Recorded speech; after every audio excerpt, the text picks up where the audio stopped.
નમસ્તસ્ય નમો નમઃ। આ સિંહાસન પર વિરાજમાન સત્ય સંકલ્પ મૂર્તિ શ્રી સરસ્વતી માતા, જેની નિષ્ણામાં આપણી શાળા સદાય પ્રગતિના પંથ પર આગળ વધી છે, એવા આપણા સૌના મોક્ષદાતા, પ્રાણ પ્યારા, વંદનીય અને પૂજનીય એવા પૂજ્ય ગુરુજી, જેમના અથાગ પરિશ્રમને લીધે આપણી શાળાની ઉત્તરોત્તર પ્રગતિ થઈ છે, એવા આપણી શાળાના પ્રમુખ શ્રી કરસનભાઈ સોલંકી, જેમના માર્ગદર્શન હેઠળ આપણે વિદ્યાર્થીઓને કંઈક નવું શીખવવાનો પ્રયત્ન કર્યા છે, એવા આપણા સૌના શિક્ષકો, આ સ્કૂલ રૂપી આભમાં અને ચંદ્રની જેમ ચમકી રહેલા તમામ વિદ્યાર્થી મિત્રોને મારા ભાવસભર જય સોમનાથ। શાળાનો છેલ્લો દિવસ, બાળપણમાં રડતા રડતા મૂકેલો પહેલો પગ અને આજે 12માની અને 10માની સફર પછીનો છેલ્લો પગ, આ બંને પગલા વચ્ચેની જિંદગી એટલે સ્કૂલ લાઈફ। સ્કૂલે ન જવાની મમ્મી પપ્પાની જીદ કરતા કરતા સ્કૂલ છોડીને નથી જવું, આ વચ્ચેની સફર એટલે સ્કૂલ લાઈફ। આખર તારીખની રાહ જોતા જોતા આવી ગયેલા સ્કૂલના આખરી દિન વચ્ચેની સફર એટલે સ્કૂલ લાઈફ। એ શિક્ષક દિનના દિવસે શિક્ષક બની કોલર ઊંચો કરી ફરતાથી લઈ ને શિક્ષકની વિરુદ્ધ જિંદગીને આપવા વચ્ચેની સફર એટલે સ્કૂલ લાઈફ।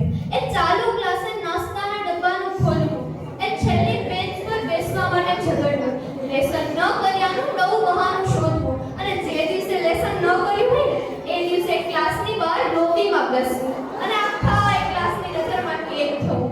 મિત્રો, હવે શિક્ષકની વાત કરું તો ચીસે કી ચાલ, बाज की नजर, बाजीराव की तलवार, और नीमावत सर की वाणी पे कभी संदेह मत करना मेरे दोस्त, संदेह करना मतलब अपने आप को मूर्ख बनाना। एवा नीमावत साहेब કે જેઓ અભ્યાસક્રમની સાથે સાથે પોતાને અનુભવેલું જીવન દર્શન અમને કહેતા, અનોખી વાર્તાઓ કહી અને પેટ પકડીને હસાવતા, કે જેઓ અંતર્ગોળ અરીસા અમારી વચ્ચે રાખી અને અમારી ઊંધી થઈ ગયેલી દુનિયાને સીધી કરે। અર્થીસો કે જેઓ ખૂબ જ પ્રેમાળ છે, તેઓ ફક્ત સાઇન થીટા અને કોસ થીટા નહોતા શીખવતા, પરંતુ જીવનના વિધેયોનો વિસ્તાર શૃંગ હોય કે ગર્દ, એટલે કે સુખ હોય કે દુઃખ, આવી પરિસ્થિતિમાંથી કઈ રીતે પસાર થવું એ પણ અમને શીખવતા। જાની સર, મિત્રો, જાની સરનો એ રડકો, એક દિવસ એ રડકો અમને સાયન્સ વાળાને બિલકુલ નહોતો ગમતો, પરંતુ આજે રડકો એ હાકલ ન હોત તો આજે આપણે અહીંયા બેઠવા માટે સક્ષમ જ ન હોત। જાની સર માત્ર બાયોલોજીના શિક્ષક હતા, એ માત્ર ઝાડ, પાન અને સોરઠની અંગરચના નહોતા શીખવતા, પરંતુ હૃદયને ધબકતું રાખવા માટે જીવનની અંગરચના કેવી હોવી જોઈએ એ પણ અમને શીખવતા। દિલીપ સર ઉપસ્થિત નથી, પરંતુ એમના વિશે કહું તો એ માત્ર કેમેસ્ટ્રીના શિક્ષક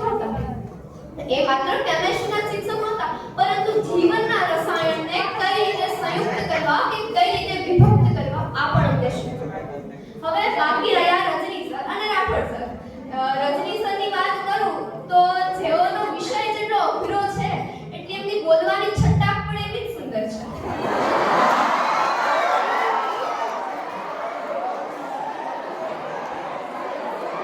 થોડું કઈ અને વિદ્યાર્થીઓને રડાવી પણ દે ને થોડું કઈને વિદ્યાર્થીઓને હસાવી પણ દે।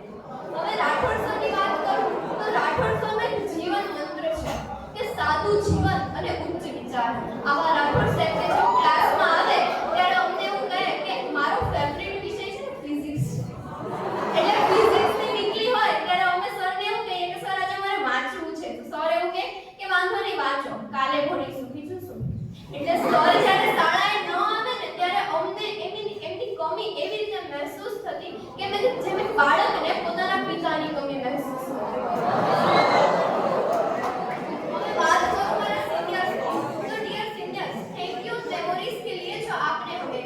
कभी साथ दिया, कभी लड़ाई की और कभी ढेर सारी बातें की, हमें गाइड किया, सब प्रोवाइड किया, हमारे लिए बहुत जगह कॉम्प्रोमाइज किया। अब बिग थैंक यू उन सब चीजों के लिए जो आपने हमारे लिए की। હવે છેલ્લે એક ગઝલ કહી અને મારી વાણીને હું પૂર્ણાહુતિ તરફ લઈ જઈશ કે લીલી લેબડીની છાયા એવી વિદ્યાદેવની માયા છોડવી પડશે રે, વિદાય લેવી પડશે। જેવા વેરાવળના મોલ એવા નિમાવત સરના બોલ બોલવા પડશે રે, વિદાય લેવી પડશે। જેવી શિયાળાની તાર એવા અરસી સરના લાડ છોડવા પડશે રે, જેવી આણંદપુરની રિક્ષા એવી ડીમો ફિલિપ્સની શિક્ષા છોડવી પડશે રે વિદાય લેવી પડશે જેવા અરણેજના વાસણ એવા જાનીસરના ભાષણ આપવા પડશે રે વિદાય લેવી પડશે જેવા ગુલ્લાબનો ફોટો એવો રાઠોડ સરનો ફોટો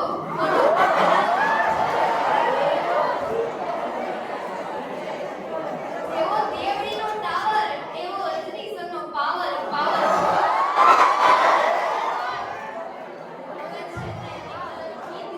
મારી વાણીને ચોક્કસ પૂર્ણાહુતિ આપીશ ઓરે ઓ પારે બડા આલે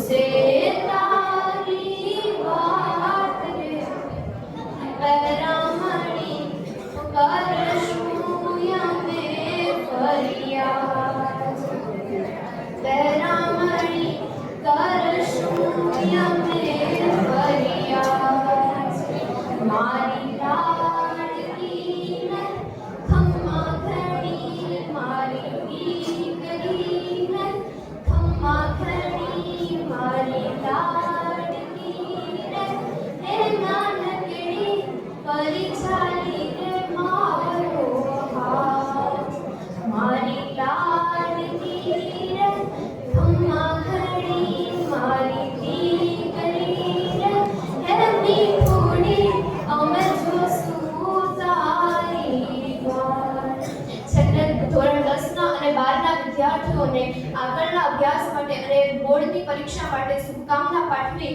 અને હું મારી વાણીને પૂર્ણાહુતિ આપું છું. અસ્તુ. જય હિન્દ, જય ભારત, જય